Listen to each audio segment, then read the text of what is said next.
Imagine learning that someone put up a hidden camera without your knowledge, somewhere private where you thought you had nothing to worry about. Imagine learning that someone recorded footage of you in revealing situations and they posted this footage online without your knowledge for the whole world to see. It's actually pretty scary to think about, yet this was the case for multiple different men and women here in Athens, Georgia. Most of them had no clue that their revealing photos and videos were online, and they had been online for many years in some cases. Today is probably one of the most miserable days we've had in a long time. I don't know why I chose this day to get out and film a video, because it's been hot and it's been beautiful, but today it's cold and very cold and dark and gloomy. But back in 2019, one woman came forward after shockingly discovering that revealing pictures and videos of her were posted online. This led to an investigation that uncovered hidden cameras that had been placed in several public and private bathrooms. There were numerous women who were recorded having sexual relations with a man, and they didn't know they had been recorded. And then these videos were uploaded to amateur websites without the woman's consent. And then there was hundreds of more people who were recorded without their knowledge, just as they were walking down the street or out shopping, just going about their lives. All of this footage led law enforcement back to one man who was at the center of it all. As I said, I'm back in Athens, Georgia, and I am going to be talking about this man and his sick hobby. I have all the photos and videos from all of this, and there's much more that I didn't even talk about yet, but I'm going to be talking about Avery Hogan Pendergraph. He's a sick, perverted, manipulating peeping Tom. He's going to be coming up for parole very soon, after only serving just a couple of years behind bars for all of the destruction that he caused and more. This story today is shocking, to say the very least.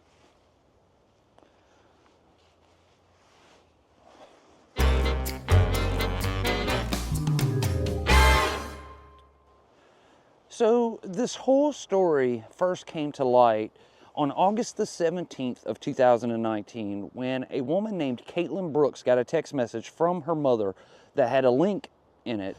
I don't know how her mom came across this link, and when Caitlin clicked on the link, it took her to an amateur website, and the link opened up to multiple photos and multiple videos of Caitlin nude, getting in and out of the shower and using the bathroom. Caitlin immediately noticed that these videos were taken from her own bathroom, and she immediately put her head in her hands and she began having a panic attack, just because of the pure embarrassment that she felt in the moment. The video was something new. I mean, Caitlin didn't take it. This was all new to her. So Caitlin goes into her bathroom and she tries to figure out the angles at which the videos were shot, and she finds an unusual hole in an electrical outlet in her bathroom. The outlet worked just as it was supposed to, so she really didn't pay much attention to it prior to this. But the area on the side of that outlet, it just looked out of place to her. After inspecting it further, Caitlin was able to figure out that this electrical outlet unbelievably had a camera inside of it. Caitlin immediately knew what happened, because just prior to all of this, she had rented a room in her home for a short amount of time to another student at the University of Georgia who was studying computer science. His name was Avery Hogan Pendergraph, but he went by just Hogan. Hogan lived with Caitlin for just over a month, and she thought she was helping him out by renting him this room. At the end of that first month, though, Hogan didn't pay her anything for his rent and utilities, and he very quickly moved out one day while Caitlin was gone to school. It was a pretty slimy thing to do. Throughout the time that Hogan was there, Caitlin learned very quickly that the two of them didn't really get along. For starters, Caitlin said that he was weird and that he said some weird stuff to her. And then, like, almost right after he moved in, he went to Caitlin and he told her that he went and bought some security cameras to put up inside of their home. Caitlin told him no, that she didn't feel comfortable with the cameras in her home. It was a big fat no, no cameras at all. So on that 17th, after discovering these videos of her online, Caitlin immediately calls the police and she tells them everything. She told them about the camera she found in her bathroom, and she gives them Hogan's name. A detective came out and he took pictures of Caitlin's bathroom and he investigated what was going on. And that led to a search warrant being issued for Hogan Pendergraft's home in LaGrange, Georgia, where he lived with his parents most of the time.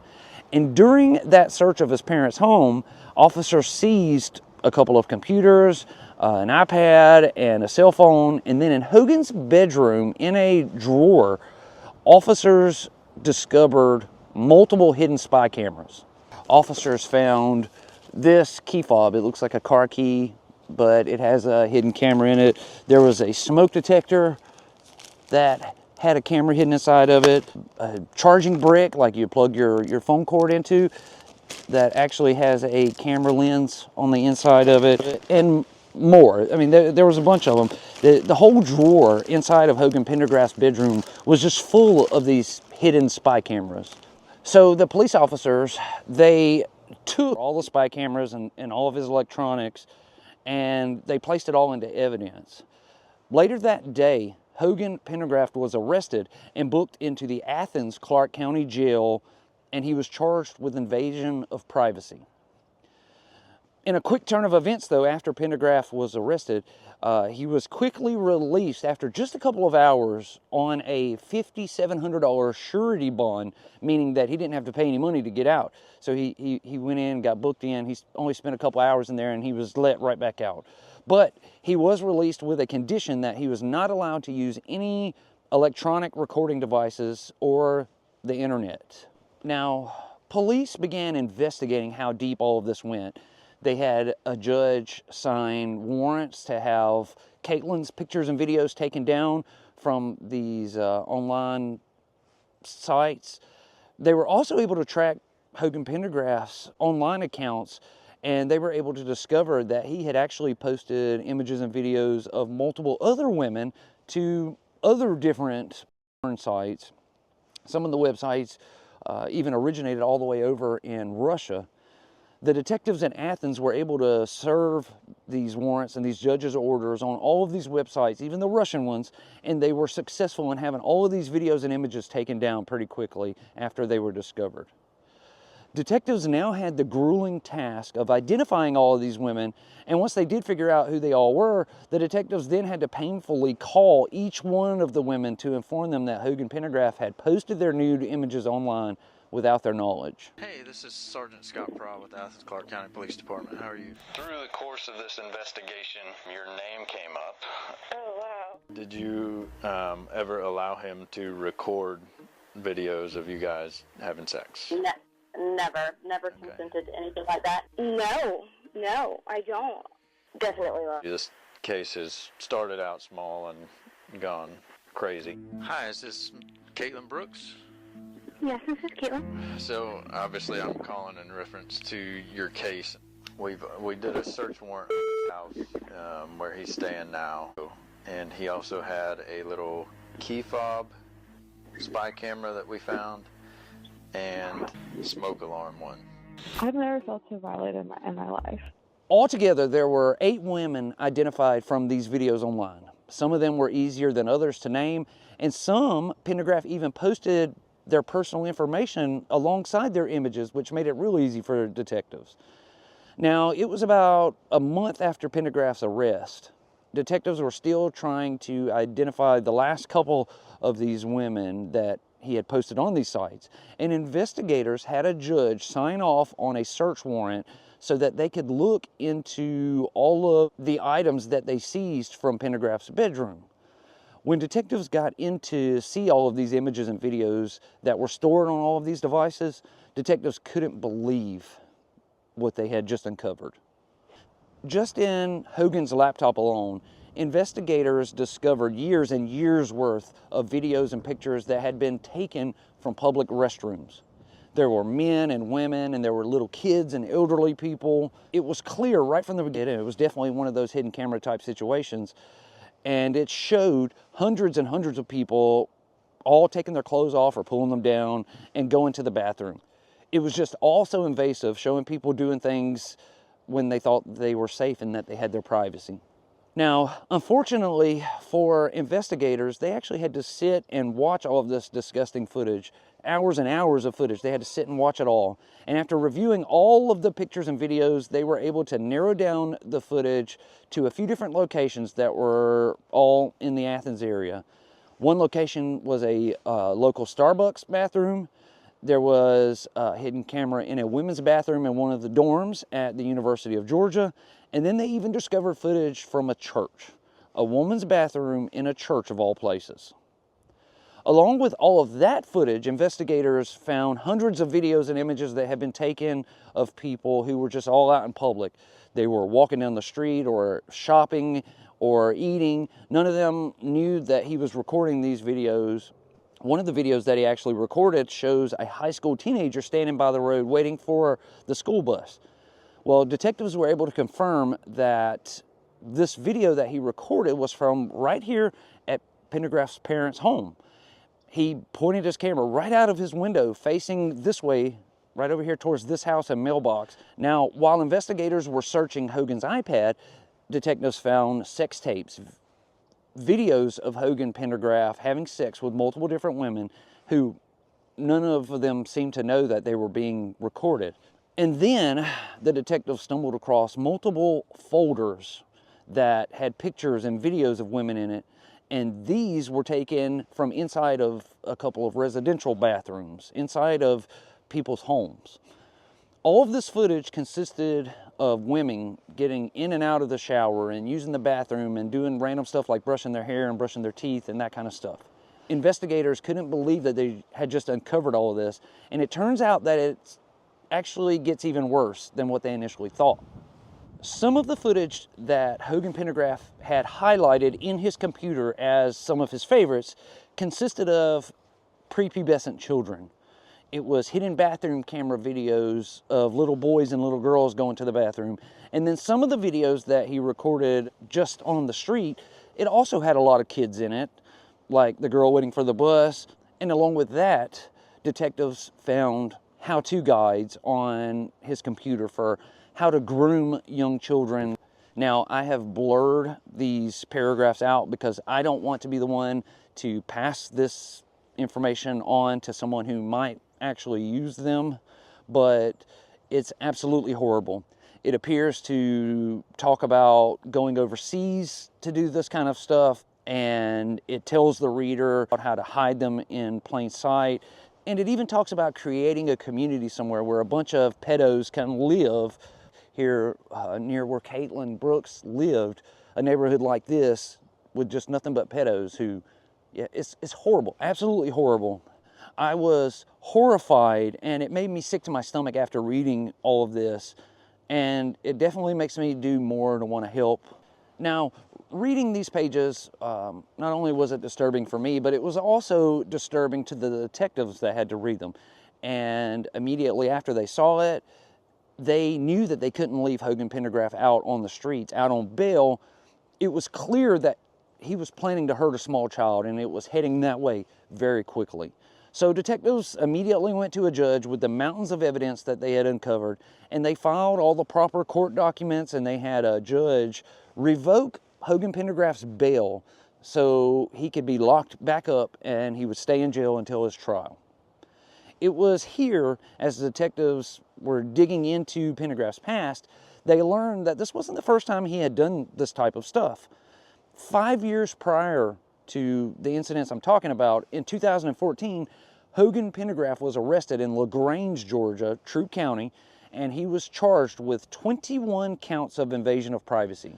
That stemmed from a situation that happened 5 years prior to 2014, right around 2009, when a 21-year-old Hogan Pendergraft met victim number one. They dated for a while, and during the relationship, he made her feel really uncomfortable, and eventually they broke up, and they went their own separate ways, and they never saw each other again. But all of a sudden, in 2014, 5 years after they had split up, victim number one found her nude photos and videos online without her consent. Victim one called and made a police report, and Hogan was arrested, and he was initially charged with 21 counts of invasion of privacy, because that's how many videos and pictures he had posted of her online. But as the time came for it to go to trial, the Troup County District Attorney offered Hogan Pendergraft a deal he couldn't refuse. Out of the 21 felony counts of invasion of privacy, Hogan Pendergraft pled guilty to just 2 misdemeanor counts of invasion of privacy, and he was sentenced to just 1 year of probation. That's it. So now we fast forward back to 2019, and the detectives are investigating these new crimes. So he got off of probation and immediately went home, logged online. He started off after his probation ended by networking with people on social media. He began dating women again, and that very quickly led to Hogan Pendergraft taking images of his first few victims, and then he photoshopped their faces onto other nude women's bodies, and then he would post those photoshopped images online. And then he moved on from making the fake images to the vast network of hidden cameras that he placed all over everywhere, like in the Starbucks and the school and the church, as I talked about. At that same time, he rented a room from Caitlin Brooks, who was the one who called the police on him. Caitlin said that Hogan was weird, so she really didn't give him much attention.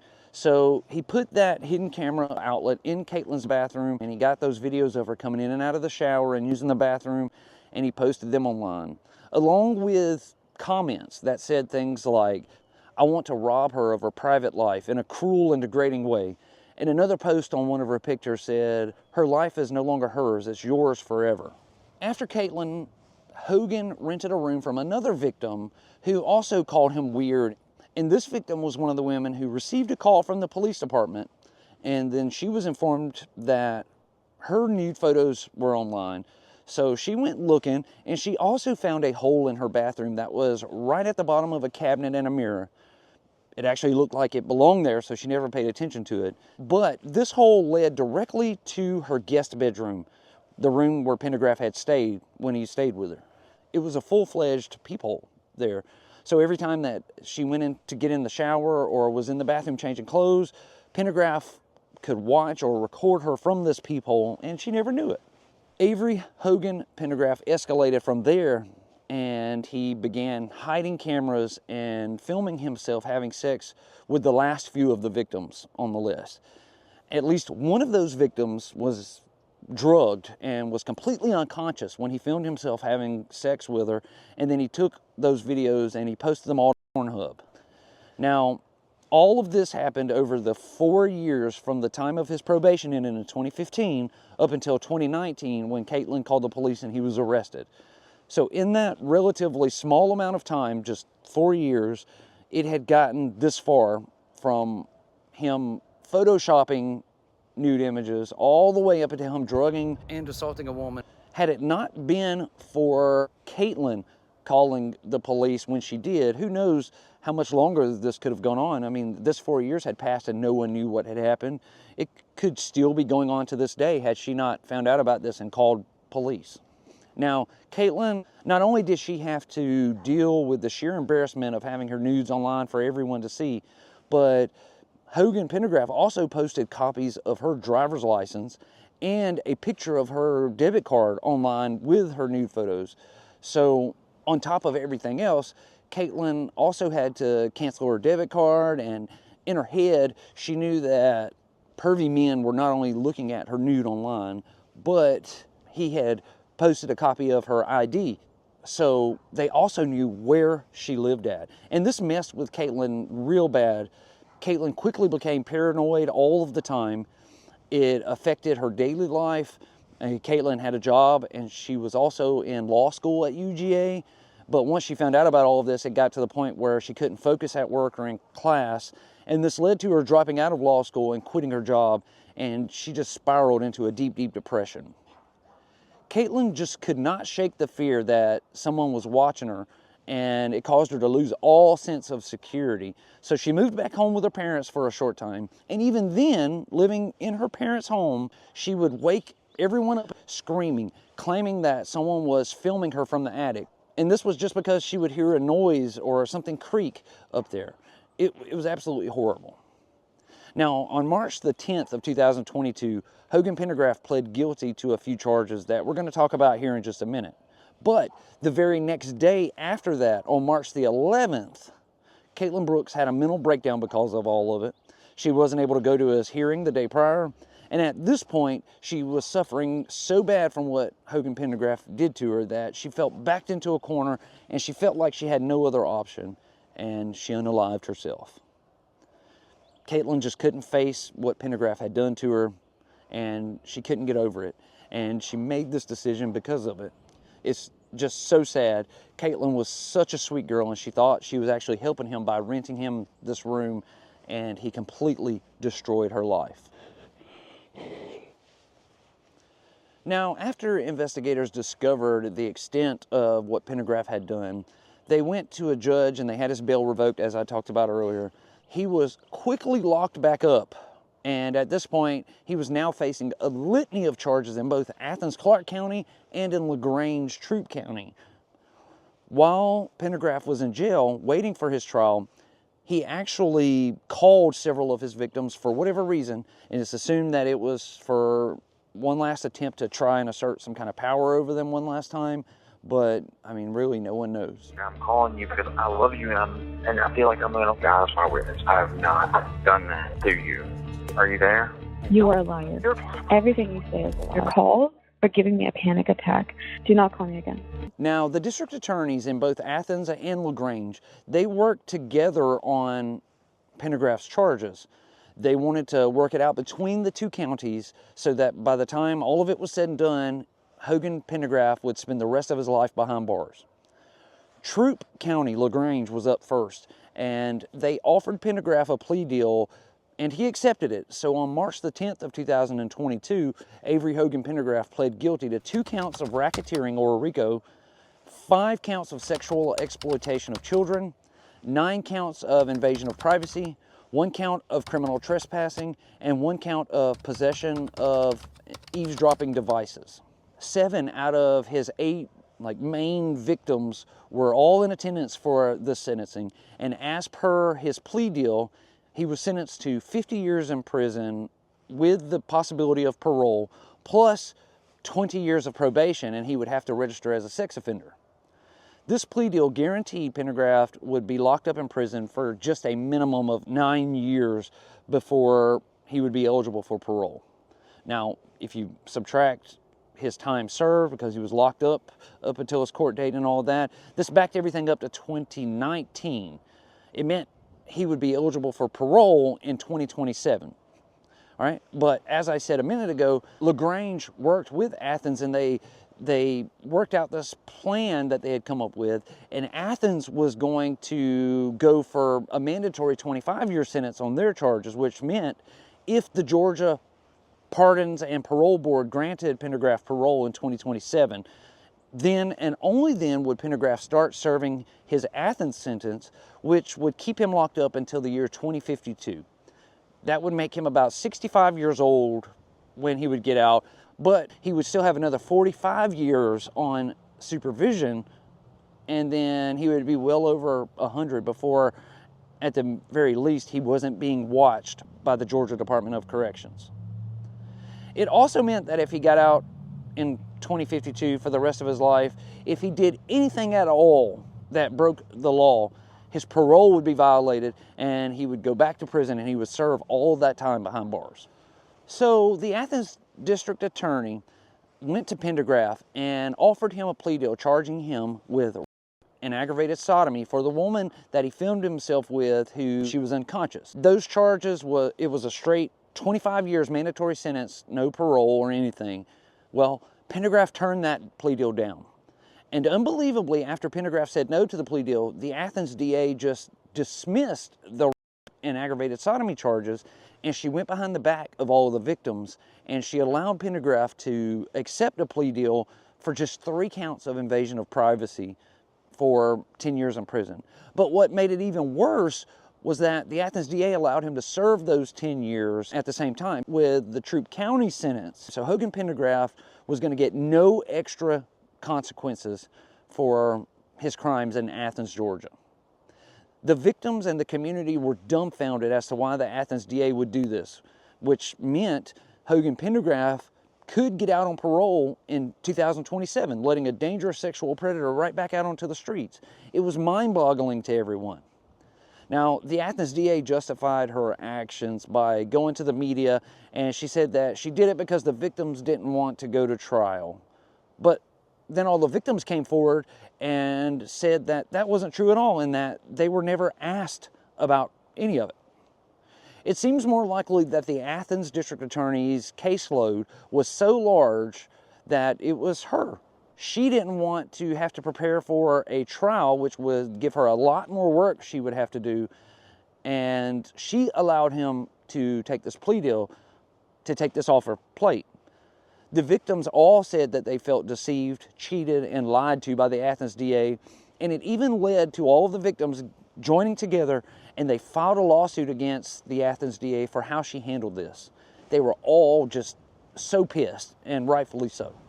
So now, here we are in 2024 with Avery Hogan Pendergraft coming up for parole in just 3 years from now. Of course, the Pardons and Parole Board could deny his parole, but in Georgia, unless he gets another charge or something while he's in prison, it's very unlikely that they're going to deny him. All of the victims have said that they're going to be there at this parole hearing to tell their stories and to fight to keep him behind bars. And they plan on doing this the entire 50 years if necessary. But it's hard not to think about what could have been if the Athens DA had just put in a little effort to protect these victims and the public. Maybe she could have offered him another deal that was just a few years less or something. Or maybe if she had just gone to trial with all of the evidence that they had and got him convicted, none of the victims would have to worry about this for at least 25 more years, and it wouldn't have made a huge difference. Now, just based on the sheer amount of people that Pendergraft recorded using the restroom and shopping and walking down the street, it's a massive number of people. And based on that, I can say with certainty that it would have been impossible for law enforcement to identify everyone on those videos. There's just no way. So honestly, they probably didn't even try. And because of this, I'm pretty sure that there are probably many, many people out there who Pendergraft recorded using the bathroom and whatnot. And to this day, these people probably have no clue that he even recorded them or that they're on video doing this. The victims are going to do everything in their power to keep him behind bars to protect the people, since the Athens DA apparently didn't care to do it. Now, I don't know about all of you, but I think from now on, after hearing all of this in the story, I think I'm going to be looking around anytime I enter a public bathroom from here on out, anywhere I go, because I mean, creeps could be doing this anywhere. That is going to do it for this story today from here in Athens, Georgia. I'm going to go get out of the cold. Yeah, like I said earlier, yesterday it was like 70, 75 degrees and it was hot and I had shorts on, and today I'm absolutely freezing to death. It's ridiculous. The weather down here in the South is horrendous right now. But I want to thank you all so much for watching this video. I really appreciate it. If you're new here, go down, hit that subscribe button, then hit that notification bell so you get notified every time I upload a video. Thank you all. I will see you again in the next one. Please, all of you, stay safe and stay healthy. Much love to you all.